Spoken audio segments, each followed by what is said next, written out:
Hello. My name is Avis Calloway. In 2 hours after my father's funeral, my stepbrother slammed the door in my face and told me I wasn't family. They changed the locks. They changed the story. But they forgot something. I wasn't there for the house. I was there for my name. And they were about to find out what it costs to bury the wrong woman.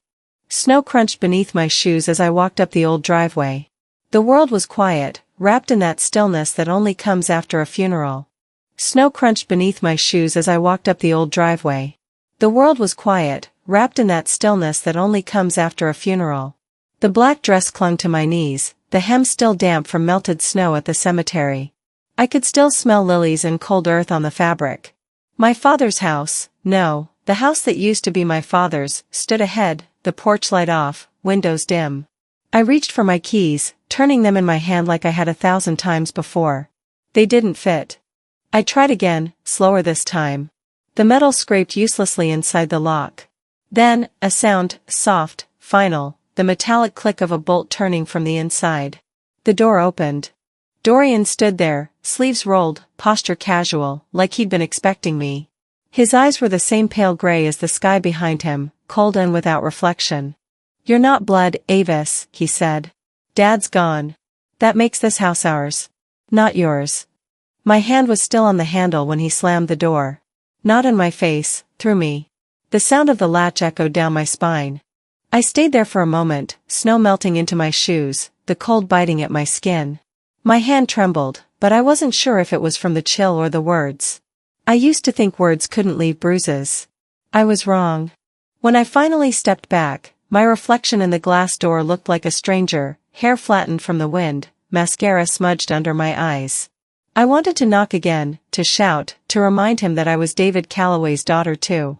But my voice wouldn't come. Instead, I sat on the front steps, the icy wood creaking under my weight. My heels sank into the slush. I pulled out my phone, no missed calls, no messages. Not from Dorian. Not from Belora. The silence was its own kind of cruelty. I remembered the day my father handed me those keys. I was 17, nervous, trying to act grown. He'd smiled, slipping them into my palm like a secret. "You'll always have a home here, kiddo." I whispered now into the wind, so much for always. I looked at the front door one last time. I'd expected grief to feel heavy, but it was emptiness that scared me more. It spread slowly, quietly, until even my breath felt hollow.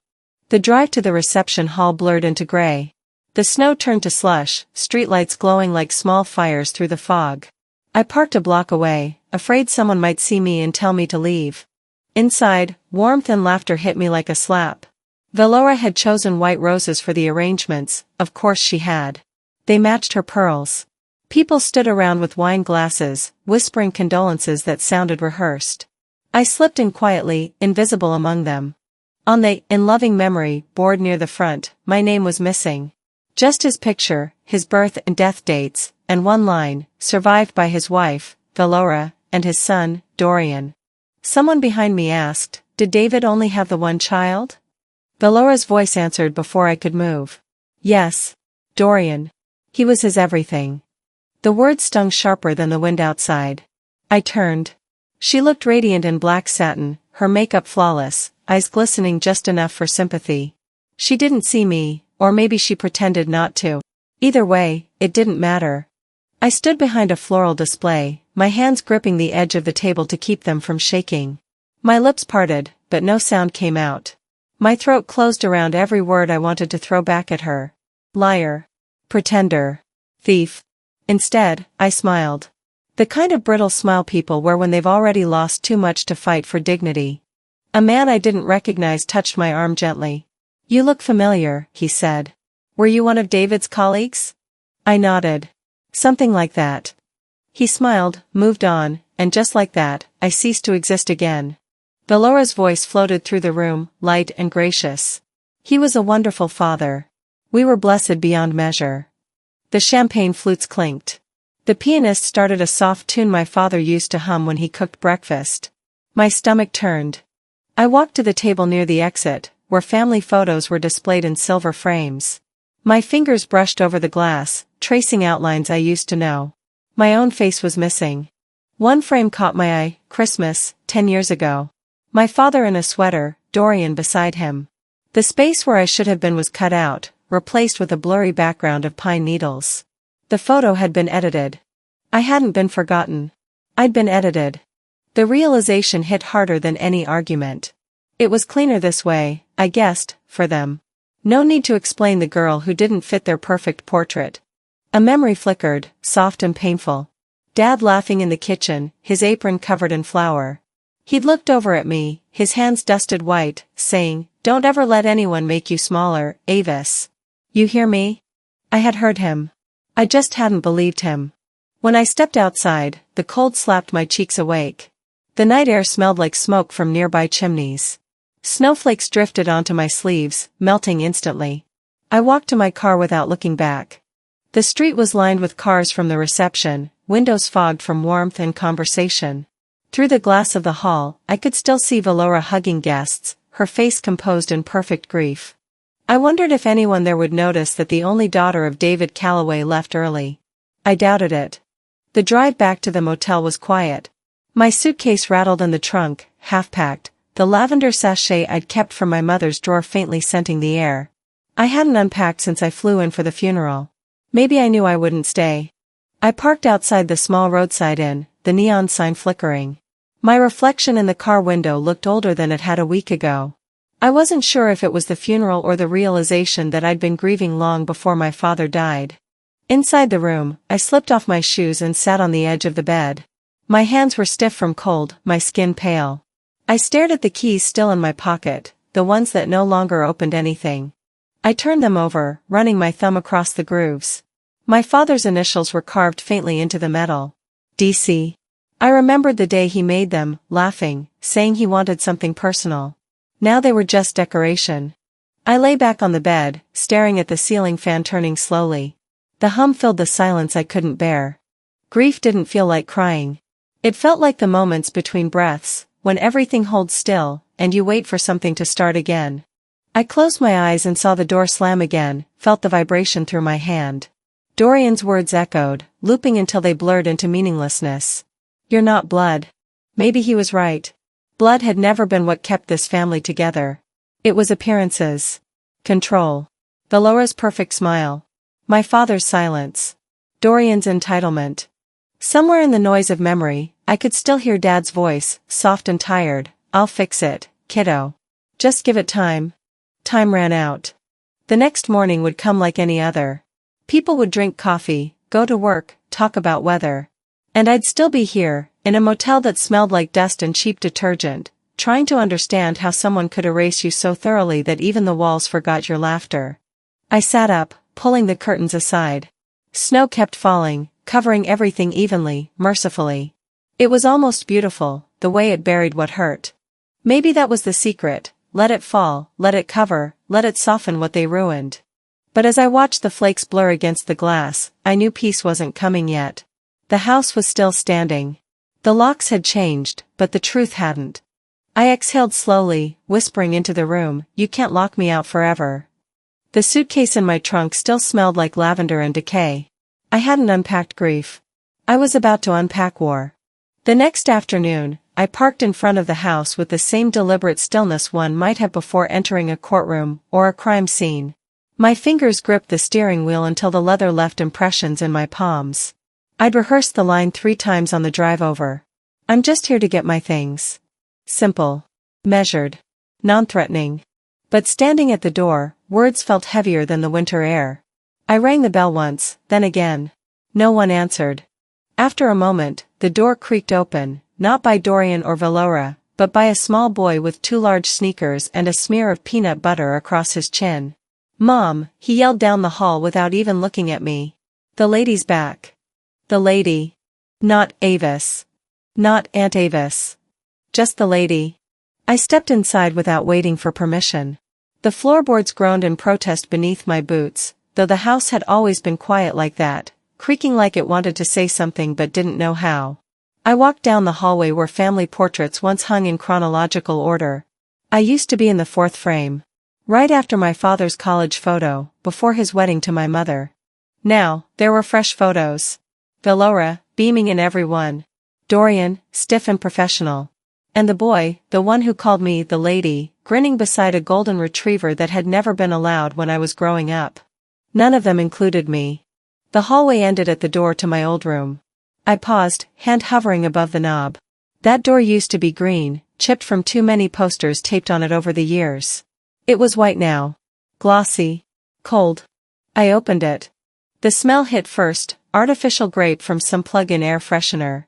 Then the lights, bright LED surround the ceiling. My breath caught. Where my bookshelves had stood was now a massive TV screen mounted on the wall. Beanbags and neon gaming chairs had replaced my bed. A mini fridge hummed in the corner. There was a half-eaten bag of chips on what used to be my desk. The chair had wheels now. My bookshelf? Painted black and filled with trophies I didn't recognize, state robotics finalist, mathlete MVP, Fortnite regional top 100. Not mine. In the corner, half obscured by a beanbag, I saw it. A faded sticker. Ava Space. I had put it there when I was 8.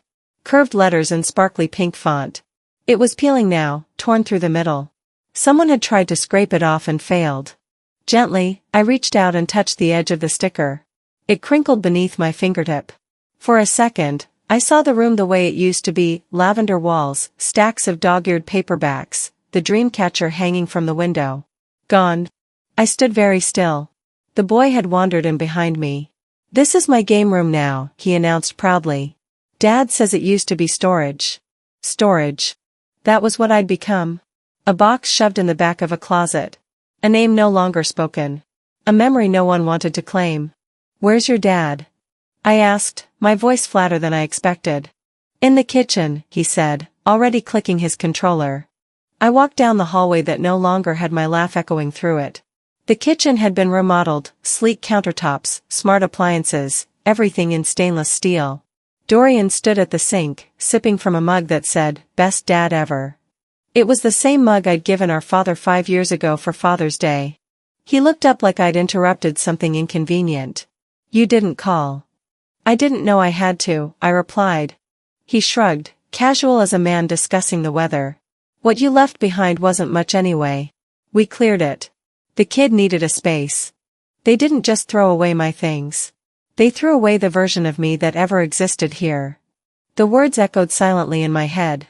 I stepped past him toward the drawers, pulling one open. Party napkins. Coupons. A receipt for a new couch. I opened another. Nothing. Then the third drawer. At the very back, under a stack of manuals, was a crumpled piece of paper.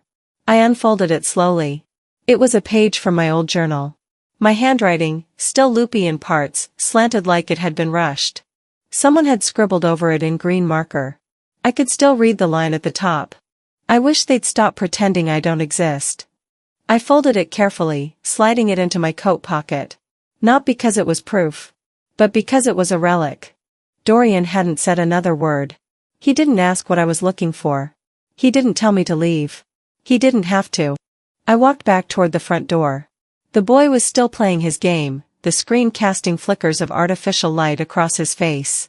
He didn't look up. Outside, the air was colder than I remembered. Snow had hardened into slush. I didn't look back at the house until I reached the end of the driveway. They'd cleared my space. But not my memory. Not yet. Back at the motel, the air was stale with overworked heat. The scent of artificial pine wafted from the plug-in by the door, mixing with the faint perfume of my coat, what was left of yesterday's cold. I tossed the folded journal page onto the small table next to the lamp. It didn't unfold, but it didn't need to. I could still see the words underneath the green marker. My own handwriting, slanted from speed, rushed from pain. "I wish they'd stop pretending I don't exist." I flipped the page. On the other side, a faint sketch of a birthday cake. 12 candles. I stared at it for a long while. My 13th birthday, back when I still believed the future would look something like love. He had bought me a necklace. Sterling silver. A little bird, mid-flight. "You're stronger than you think," he'd whispered. His hands had trembled slightly as he clasped it around my neck. Valora had appeared in the doorway of the kitchen, smiling too brightly. "From all of us," she said, lifting the box from his hands. "Don't make it about one person, David." I remember how quickly his eyes dropped, how he nodded as if apologizing for meaning too much. He didn't argue. That necklace disappeared a week later. I asked once. Valora said I must have lost it at school. I never saw it again. Quietly, gently, they rewrote me. Not all at once. Just enough so I wouldn't notice right away. They started by sharing gifts, then taking credit, then deciding which stories got told and which names stayed in the family tree. Christmas, 2 years later. I opened a rectangular box with a handwritten label, to Avis, from Dad. I'd been hoping for that book, first edition, Jane Eyre, the one with the etched binding. Instead, inside was a worn paperback. A used copy, with a torn corner and a library stamp from the Helena branch. Meanwhile, across the room, Dorian peeled back shiny paper from a brand new iPad. My father sat beside him, one hand on Dorian's shoulder, nodding along as the boy explained what apps he'd install first. I hadn't even opened my book. Just stared at the spine. I could still feel it in my lap. I hadn't asked for much, just something that felt like it came from him, not the bargain shelf. They didn't see me that day. Not as someone belonging. I was the girl who slept in the spare room, who helped with dishes, who asked for too little. And over time, I began to learn how to be quiet. They rewarded silence. They punished memory. I sat on the motel bed, holding the page like it might tear in my hands. I whispered into the space around me, they never thought I belonged. I just made it harder to hide. Outside, traffic passed softly. It was too late for deliveries, too early for bar closings.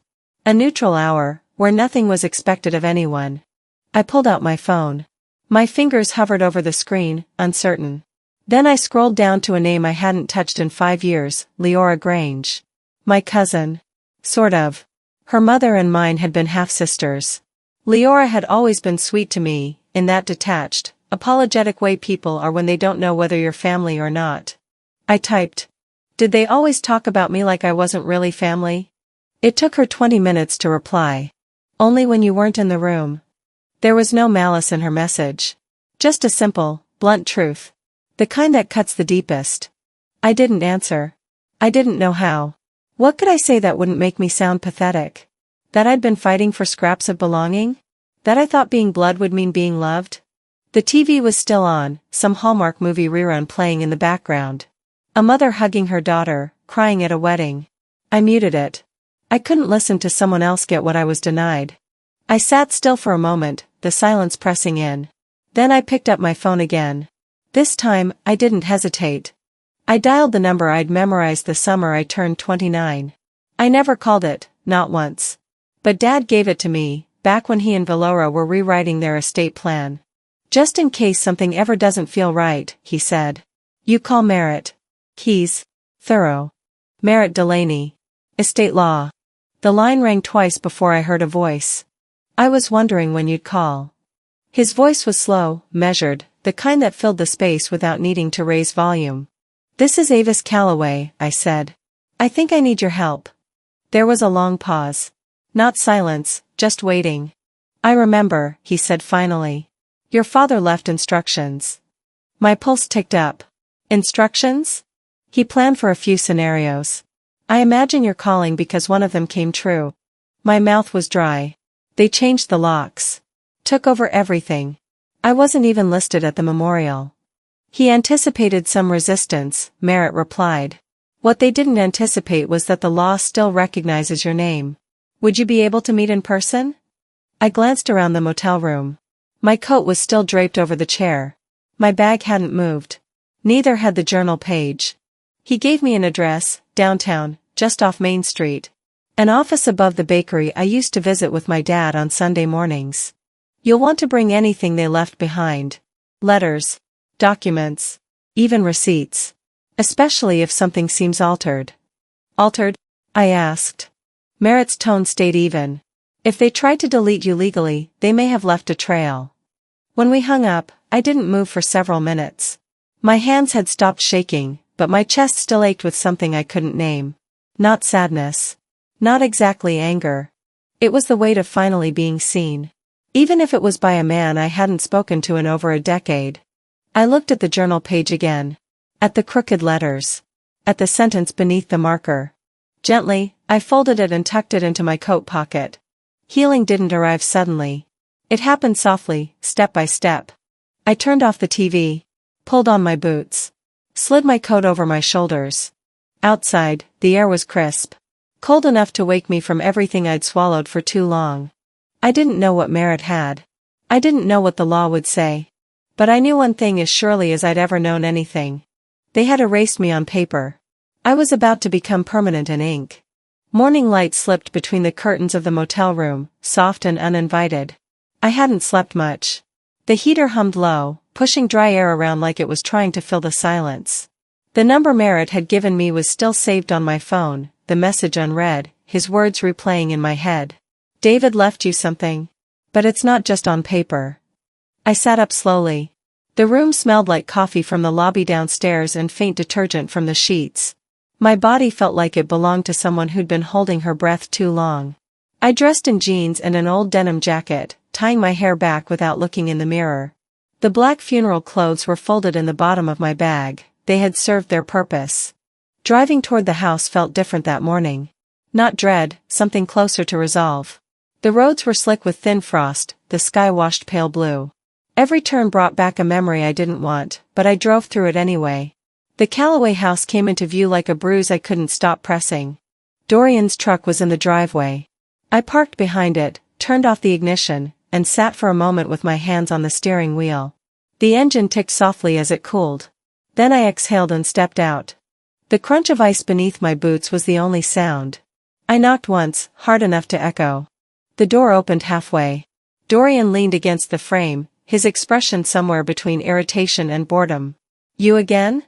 His tone carried that lazy kind of contempt that only family can perfect. I came for what Dad left me, I said. My voice was steady, quieter than I expected. Not furniture.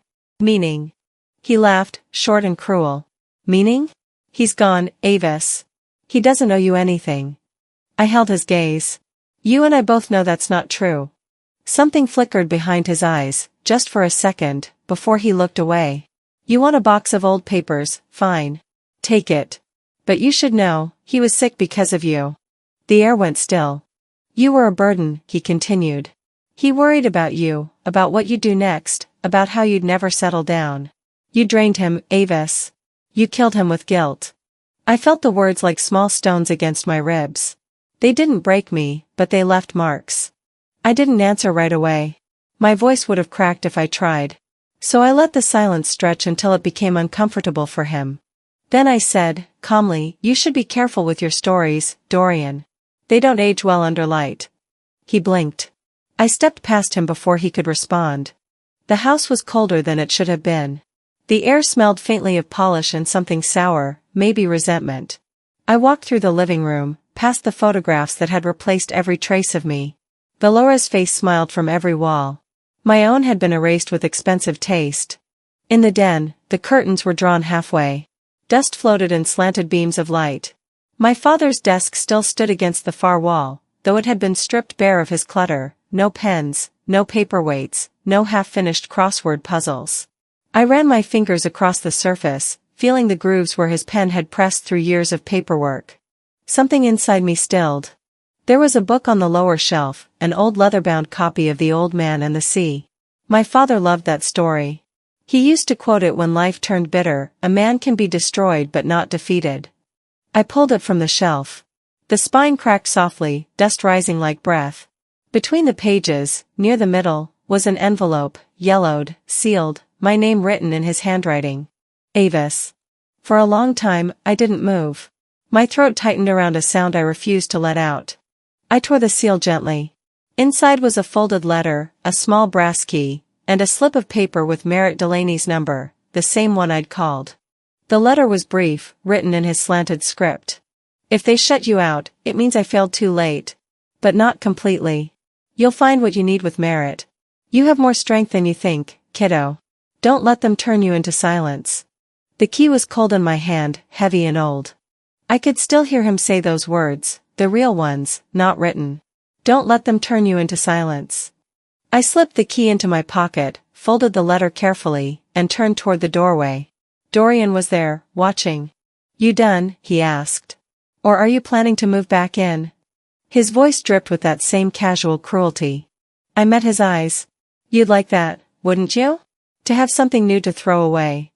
He smirked, but there was a tightness around his mouth. Always dramatic. Always truthful, I replied. I walked past him toward the front door. Each step felt deliberate, solid. The house groaned underfoot, as if recognizing a voice it hadn't heard in a long time. Outside, the sun had climbed higher. The frost was melting, leaving small rivers along the driveway. I got into my car, shut the door, and let the engine idle. For a few seconds, I just sat there, staring at the house that had raised and rejected me in equal measure. Then I reached into my pocket, pulled out my phone, and typed a single message to Merritt. I have it. The reply came faster than I expected. Then it's time. I read it twice, the words sinking in slowly. I didn't know what "it's time" meant. But for once, it didn't scare me. I started the car, the tires crunching over the wet gravel. As I drove away, I didn't check the rearview mirror. The house was still standing, but something inside it had already begun to crumble. The sun had started its slow descent when I pulled up in front of Merritt's office. The streetlights flickered against the old brick buildings downtown, each one soaked in amber light. Delaney and Partners was etched on a weathered brass plaque beside the door. I took a deep breath, feeling the cool air rush through me like something trying to clean out the ache. Inside, the office smelled like old paper and cedar polish. Books lined the walls, thick, worn volumes that whispered authority. Merritt stood near the window, framed by light from a single desk lamp. His tie was loose, sleeves rolled. He looked like a man who'd spent most of his life being careful with words. I've kept it locked until now, he said quietly. He gestured toward a stack of folders, then pulled a manila envelope from the drawer. My name, Avis Calloway, was written on it in my father's handwriting. The letters stopped me cold. I hadn't seen that script in weeks, but I would have known it anywhere. The slight tilt on the "A", the careful curl on the "Y". He always wrote like someone afraid of being misunderstood. Merritt pushed it across the table. Your father trusted me to keep this safe until the time was right. I slid my thumb under the flap, careful not to tear anything. Inside was a thick stack of documents. The first page bore an official seal and my father's signature, dated 6 months ago. It was an updated will. Your father revised everything, Merritt explained. You're the primary heir. The house, the accounts, even his stake in the veterinary practice. Everything is under your name. I looked up. Valora and Dorian? Explicitly removed, he said. His voice didn't carry satisfaction. Just fact. Your father made sure there would be no confusion. I flipped through the pages, scanning for his notes. There was a separate letter folded between the sheets. I opened it carefully. The ink was slightly smudged in one corner, as if he'd hesitated mid-sentence.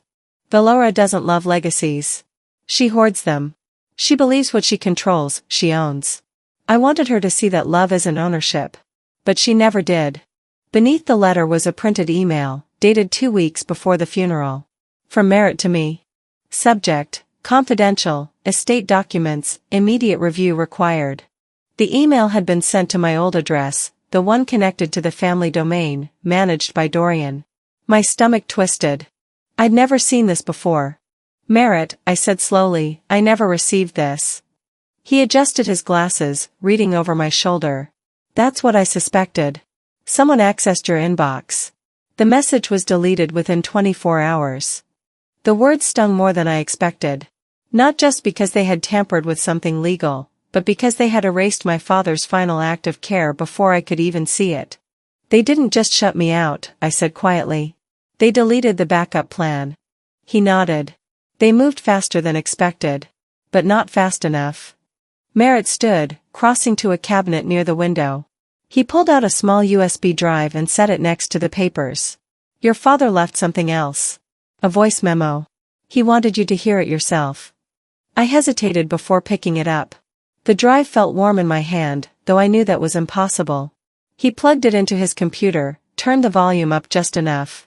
The first sound was static, then a familiar cough, soft and restrained. My father's voice came through, tired but steady. If you're hearing this, it means they moved faster than I could. I underestimated them. That's on me. He paused. I could hear the rustle of paper, a sigh. But Merritt knows. And you, Avis, you are my legacy. Not the land. Not the money. You. You always were. I just didn't say it enough. The sound cut off abruptly, replaced by the quiet hum of the computer. I didn't move. The office, the air, everything felt distant. Merritt let the silence sit for a while before speaking.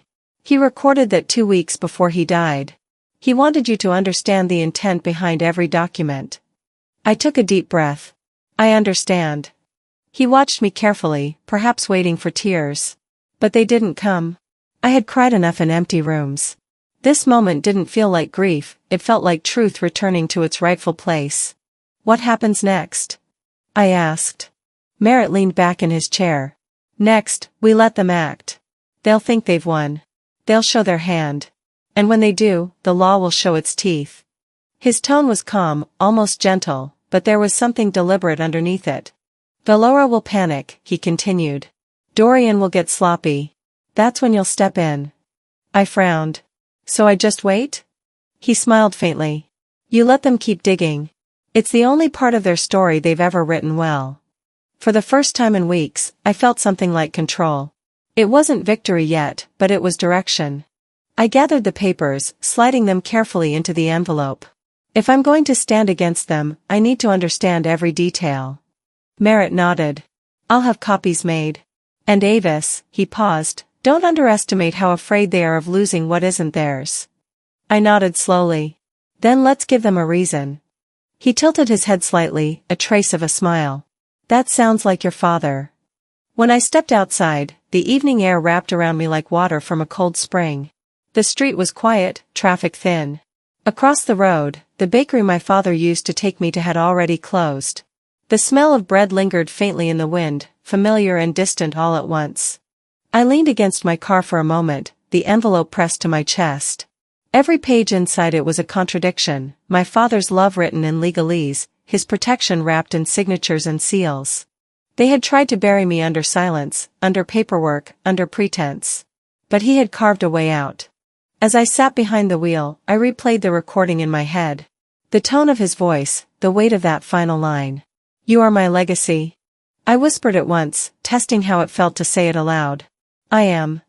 Traffic passed slowly along Main Street, headlights flashing against the windshield. The world was still moving. For the first time, I was ready to move with it. I sent Merritt a quick text, thank you. I'll be ready. He replied almost instantly. You already are. I smiled, just a small one, and started the engine. I didn't need a plan to fight back, I said quietly to the empty car. I needed a place to stand. And now, I had one. We sat in the car for a full minute before either of us moved. Merritt had parked across the street from the house I used to call home, headlights off, engine still warm. The will was in my lap. The same folder I'd slept beside the night before, as if proximity could protect its contents. I'd barely closed my eyes, too afraid that morning might come with doubts I couldn't shake. Inside my coat pocket, the envelope felt heavier than it should have, ink, paper, signatures. And everything they tried to keep from me. Merritt's voice broke the silence. Let them react. That's the proof. I nodded, slowly. My hand tightened on the manila folder. This isn't vengeance. No, he said. It's correction. We stepped out at the same time. The wind cut across the yard like a blade, sharp but honest. I welcomed it. The porch creaked beneath our steps. It had always done that, even when I was little. Some things decay predictably. Merritt rang the bell. Once. Firm. The door swung open fast. Dorian stood there in jeans and a Henley shirt, coffee mug in hand, eyes narrowed. No surprise on his face, just irritation, the kind that assumed it had the right to be left alone. You again, he muttered, then spotted Merritt. What is this? You brought backup? I took a breath. You've been living in a house that doesn't belong to you. He scoffed. Funny. Dad never mentioned evicting me. Valora's voice echoed from deeper in the house. What is it now, Dorian? Another one of her dramatic visits. She appeared a second later, hair pulled back tight, pearls at her neck like a costume she forgot to take off after the funeral. She saw the folder in my hand and laughed, sharp, clipped. Oh dear, she said, stepping closer. Is this a tantrum? With legal stationery this time. Merritt didn't flinch. It's not a tantrum, Valora. It's a reckoning. One David planned long before he died. Her face froze. Just slightly. But I saw it. Merritt pulled the documents from the folder with slow precision. No theatrics. Just deliberate unfolding of the truth. This is the updated will, he said, his voice steady and low. Dated and notarized 6 months prior to his passing. It designates Avis as the sole inheritor of all real and liquid assets under David Calloway's name. Including this property, all related accounts, and his business holdings. Dorian snorted. That's fake. No way Dad would've. Merritt held up a hand. Any contestation, according to this clause here, he pointed, results in automatic forfeiture of any residual claims, financial, legal, or otherwise. Valora's smile cracked. He would never cut us out. I looked her straight in the eye. He did. Because he saw what I never dared say aloud. You weren't his family. You were his mistake. That landed. Not like a slap, more like gravity pulling hard on years of denial. Dorian stepped forward, defensive now. We'll take this to court. Merritt remained calm. Then I'll bring this. He reached into his briefcase and removed another document, this one in a sealed envelope with a crimson wax stamp. This is the secondary clause, Merritt explained. Your father anticipated resistance. This document includes detailed logs of financial transfers, property appraisals, and internal family communications. Valora's color drained. You had access to his records? Merritt nodded. He gave me access the day he updated his will. I was instructed to deliver this only if the will was challenged. So here we are. Dorian looked at Valora. You told me he hadn't changed anything. Valora didn't respond. I let the silence hang for a beat. Then I said, softly, you ignored every warning I gave you. Every olive branch. Every quiet request to be treated like I mattered. Dorian muttered, oh come on, Avis. You were never pushed out. You just stayed gone. I shook my head. You changed the locks, Dorian. You cut me from the obituary. You turned my room into storage and erased every trace of me before the dirt on my father's grave had settled. Valora's voice cracked, bitter and desperate. You were always temporary. He never saw you as permanent. Merritt stepped forward again. Then explain this, he said, holding up the letter David had written to me, filed and time-stamped alongside the will. If they shut you out, it means I failed too late. But not completely, he read aloud. You'll find what you need with Merritt. You have more strength than you think, kiddo. Don't let them turn you into silence. The silence that followed wasn't peaceful. It was acidic. They thought they'd buried the truth with my father. I was just unearthing it. 2 days after the will was read aloud, the front page of the local newspaper landed on my motel doorstep like a warning shot. A photo of my father, cropped just above the frame where I had once stood, took up half the page. The headline read, Calloway legacy contested by secret daughter? I didn't know whether to laugh or scream. They called me secret now, as if I hadn't lived in that house. As if my birthday parties hadn't been hosted in that very backyard. As if my father hadn't tucked me into bed under a roof I was now told I had no right to remember. When I walked into the cafe that morning, the stairs started before the door had even swung closed behind me. Soft conversations turned into whispers. Napkins folded slower. Coffee cups paused mid-air. For years, I begged them not to look at me. Now, I couldn't get them to stop. I ordered a coffee to go and waited in the corner, clutching my paper cup like it might shield me from the weight of being seen. The barista handed it over with a gentle nod, no small talk, no smile, just the acknowledgement of a story bigger than she'd wanted to be part of. Back at the motel, I found an envelope slipped under my door. No return address. No note. Just a single sheet, an itemized invoice from the funeral home. David Calloway's burial and service, $14,200. Billed to Avis Calloway. I read it twice before setting it on the nightstand. Then I sat down slowly, the mattress dipping beneath me like it too was tired of this fight. Not even subtle. They didn't just want to strip me from the past, they wanted to charge me for it. The knock on my door came just past noon. Merritt stood there with a small, unmarked envelope in hand. Anonymous drop, he said. Front desk said someone left it for you. Inside was a USB drive. No label. No explanation. Just silence wrapped in plastic. We plugged it into his laptop together. The footage was grainy but clear, security camera footage from the day after my father's funeral. A wide angle from across the street. You could see the driveway, the front steps. And then the boxes. Box after box tossed onto the curb. One of them split open on the concrete, spilling photo frames across the pavement. I watched Valora gesture wildly at Dorian as he kicked the lid closed. She laughed, mouth wide, shoulders shaking. "She doesn't have a place here," Valora said, the audio faint but unmistakable. "She never did." I didn't realize I was gripping the edge of Merritt's desk until he gently touched my wrist. "Do you want to use this?" he asked. I looked up. "No," I said. "I need to." Within 24 hours, Merritt filed the complaint. Forgery. Misuse of estate funds. Abuse of power of attorney. Obstruction of beneficiary communication. And with it, he filed for a court-ordered freeze on all Callaway assets, real and liquid. The backlash came faster than I expected. Valora's attorney sent a cease and desist to Merritt's office that same evening. Dorian released a carefully worded statement to the press: "Our family has always prioritized integrity. We intend to resolve this privately and respectfully." That didn't stop the whispers. It didn't stop the neighbors from turning their porch lights off when Valora walked her dog. It didn't stop the emails Merritt started receiving from people we didn't know, former clients, former friends, all of them with memories and receipts and rumors. "They'll throw everything they have at you," Merritt said. "And we'll meet it with truth." Valora's lawyer visited Merritt's office the next morning. Two men in suits, one sweating, the other too polished to blink. They tried to intimidate. They asked what it would take to make this go away quietly. "You'll never win the community," one of them said. "You're turning this into a spectacle. Is that what David would have wanted?" Merritt leaned back in his chair. "We're not trying to win the community," he said. "We're just making sure the law does." I stayed quiet in the corner, but I watched their expressions change. They hadn't expected me to be in the room. They still thought I'd play the part they wrote for me, silent, invisible, forgettable. But I was done playing anything other than myself. That night, I walked past the old house again. Dorian's car was gone. The lights were off.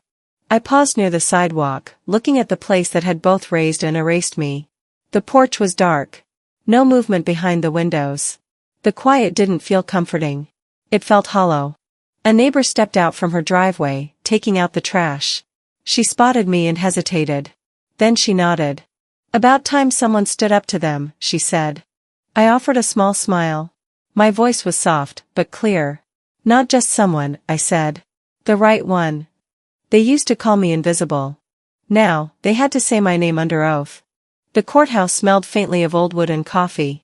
The kind of scent that had soaked into the walls through decades of arguments, apologies, and verdicts. I walked through the double doors in a navy suit that fit me too well to be borrowed and not well enough to be expensive. My shoes clicked against the tile, sharp and deliberate.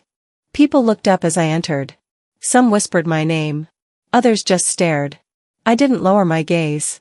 For the first time in months, I wasn't there to hide. I was there to be seen. Dorian sat at the plaintiff's table, his posture stiff, his complexion pale. He looked smaller under the fluorescent lights, like the air of entitlement that had carried him all his life had finally thinned. Valora wasn't beside him. Her chair was empty, her absence loud. Merritt adjusted his glasses and leaned toward me. "You ready?" I nodded. My throat was dry, but my voice, when it came, was steady. "Let's finish this." The judge entered, robes flowing, the shuffle of papers following him like loyal dogs. When the courtroom settled, Merritt stood. He began without fanfare, reading directly from the final clause of my father's will. "Any individual contesting this will," Merritt's voice carried easily, "forfeits all claims to the Callaway name, property, and inheritance." The sentence hung in the air, simple and devastating. Dorian shifted in his chair. "That's not fair," he muttered loud enough for everyone to hear. "She wasn't even around. She never cared for him. She didn't visit, didn't call, she let him die thinking she didn't give a damn." The judge raised an eyebrow, but Merritt didn't flinch. "Your Honor," he said evenly, "we have proof to the contrary." He clicked his briefcase open, drawing out a thin, brown ledger, the kind my father used to keep for everything: bills, taxes, grocery lists. Merritt laid it flat on the desk before the judge and turned it toward the courtroom. "This," Merritt said, "is Mr. Callaway's personal ledger. Each entry in blue ink, his own handwriting. Each entry in black, his daughter's. For the past 3 years, Miss Calloway has been quietly paying her father's medical bills. The prescriptions, hospital fees, even the in-home nurse visits. He turned another page. She also covered the cost of home renovations, the ramp installation, the safety rails, new heating. All without seeking reimbursement or acknowledgement. The judge's expression softened just slightly. "Is this true, Mr. Calloway?" Dorian's jaw tightened. "She's making herself look good after the fact. She's honoring the facts your father already recorded," Merritt corrected, his tone sharp but measured. I didn't move. I just watched as the illusion Dorian had built began to fracture under its own weight. The judge leaned back. "I see no grounds for contesting this will. The documentation is sound. And the clause is binding." He paused, pen poised over the paper before him. "You don't get to rewrite bloodlines with bravado, Mr. Calloway." The sound of his gavel was small but final. When we walked out of the courtroom, the hallway was lined with reporters. Microphones extended like arrows. Cameras clicked. Questions flew through the air like gnats. "Miss Calloway, how does it feel to win? Was your stepmother in on the fraud? Do you plan to reconcile?" I didn't answer any of them. Not yet. Later that afternoon, back in my motel room, a courier knocked at my door. He handed me a thick envelope, handwritten, familiar. Velora's cursive was still beautiful, even now. I opened it carefully. "Let's divide the house. Walk away clean. We've both suffered enough." The words were elegant, almost tender. But I could feel the manipulation under the ink, smooth as always. I sat for a long while before replying. When I finally reached for my checkbook, I didn't write her name on the line. Instead, I wrote, "The David Calloway Memorial Scholarship Fund." The first donation was in her amount. It felt right. The following week, I met with a local foundation director. We drafted the paperwork, and I requested that the scholarship be given every spring to one girl from the foster system, someone without a family name to protect her, someone the world had tried to make invisible. That evening, a journalist stopped me outside the courthouse for a final interview. The air was crisp, autumn cutting into the last of summer. The courthouse steps glowed under golden light. "Miss Calloway," he asked, "what do you want the public to remember from all this?" I looked into the camera, the lens unblinking, and smiled softly. "That some inherit money," I said. "Others inherit silence. But one of them fights back." I walked past him before he could respond. Merritt stood at the curb, holding a folder. "You handled that beautifully," he said. "It wasn't about handling it," I told him. "It was about ending it." He nodded once, quietly, respectfully. "You did." We said goodbye without ceremony. When I got back to the motel, I turned on the TV. The local news anchor was already talking about the verdict. My name filled the bottom of the screen. "Avis Calloway wins legal battle over estate." For years, they had erased me in whispers. Now the world spoke my name out loud. Vindication didn't feel like I thought it would. It didn't roar. It didn't rush through me. It settled instead, slowly, softly, like rain soaking into dry soil. I sat at the table, pen in hand, and wrote a note to accompany the scholarship donation. For the girls who were told they didn't belong. For the ones who stayed quiet too long. For the ones still waiting for someone to say their name. I signed it, in memory of David Calloway, father, teacher, man who finally saw me. When I sealed the envelope, I smiled faintly. Not because I'd won. But because, for the first time in my life, there was nothing left to prove. Vindication doesn't always bring peace. Sometimes, it just leaves space for healing to begin. 1 month passed before the noise faded. The reporters stopped calling, the letters stopped arriving, and for the first time in years, I heard what silence really sounded like. Not the kind that follows a slammed door or an unanswered question, but the kind that fills a space slowly, gently, until it feels almost like peace. I was sitting in my new apartment, a modest 2-bedroom on the edge of town. The furniture was mismatched, the light from the window soft and uneven, but it was mine. No one had picked the curtains for me. No one had rearranged the shelves to make room for their trophies. Everything here was chosen with care, the way people choose things when they've learned how to lose. On the small wooden shelf above my desk sat a single framed letter, my father's handwriting, the one that had saved me when nothing else did. Below it, a photograph from the courthouse steps. I wasn't smiling in it, not exactly. But there was something in my face I hadn't seen before. Stillness. They wanted to erase me, I said quietly to the empty room. But I didn't rewrite the story. I just refused to vanish. The sound of the heater filled the pause that followed, steady and low. I looked around the apartment again. There was no echo anymore, just quiet walls and a heartbeat that finally felt like my own. That afternoon, a knock came at the door. When I opened it, a woman stood there in scrubs, holding a small envelope. "Are you Avis Calloway?" she asked gently. I nodded. "This is for you," she said, handing it over. "It's from Mrs. Valora Calloway. She asked me to deliver it personally." Her eyes softened as she added, "She's at hospice now. She doesn't have long." The envelope was sealed in the same way Valora had sealed everything she ever touched, perfectly. The handwriting was as graceful as I remembered. For a moment, I thought about not opening it. But curiosity isn't a switch you can turn off when it's attached to old wounds. Inside was a single sheet of paper. No apology, no regret, just one line. "You'll never understand what I had to protect." I stared at the words until they blurred. Protect. That was her word for control. Her word for ownership. Her word for all the choices that cost other people their freedom. Quietly, I folded the letter once. Then I walked to the fireplace, lifted the grate, and placed it inside. The flame caught quickly. The paper curled inward, darkened, then disappeared into ash. I watched until there was nothing left to read. Some endings don't need witnesses. The next morning, I drove to the community center. It was still early. The sky had that pale gold that only happens before the world wakes up. The building was small, but new. On the front lawn stood a wooden sign. The David Calloway Memorial Scholarship. For daughters not by name, but by love. Inside, the air buzzed with quiet chatter. The first scholarship recipients were gathering, 3 teenage girls in borrowed dresses, their hands clutching envelopes with the same name that had once been used to hurt me. I stood by the door, shaking hands, smiling where it mattered. One of the girls, no older than 16, looked up at me with wide eyes. "You're the one who started this, right?" she asked. I nodded. "With a little help," I said.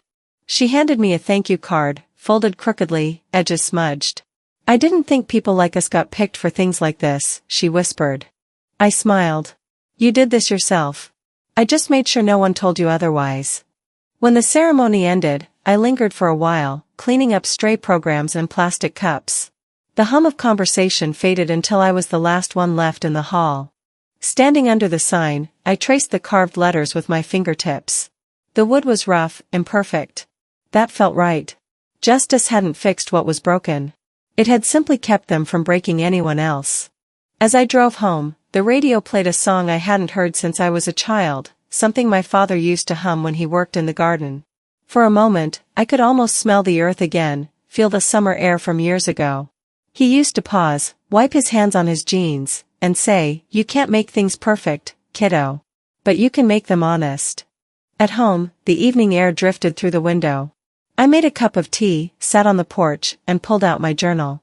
The pages were nearly full now, scraps of thoughts, confessions, lists of things I'd once been afraid to say out loud. I began to write. Forgiveness isn't the absence of pain. It's the refusal to carry someone else's. I let the pen rest after that. There was nothing more to add. Across the street, the lights in other apartments flicked on and off. Somewhere, a dog barked. The world went on quietly, the way it does when storms finally pass. I closed the journal and looked up. The stars were faint but visible, scattered like promises too far away to touch but close enough to believe in. I thought about everything I'd lost, and everything I'd chosen to keep. They buried a father. I unearthed a name. And kept it mine. Sometimes, justice isn't loud. It doesn't come wrapped in applause or headlines. Sometimes, it's quiet, just a woman sitting on her porch, sipping tea, knowing she no longer needs to explain herself. What about you? Have you ever had to fight for a name they tried to erase? If this story spoke to something in you, something buried, something brave, subscribe to the channel. There's more to tell. And next time, it might sound a little like your story, too.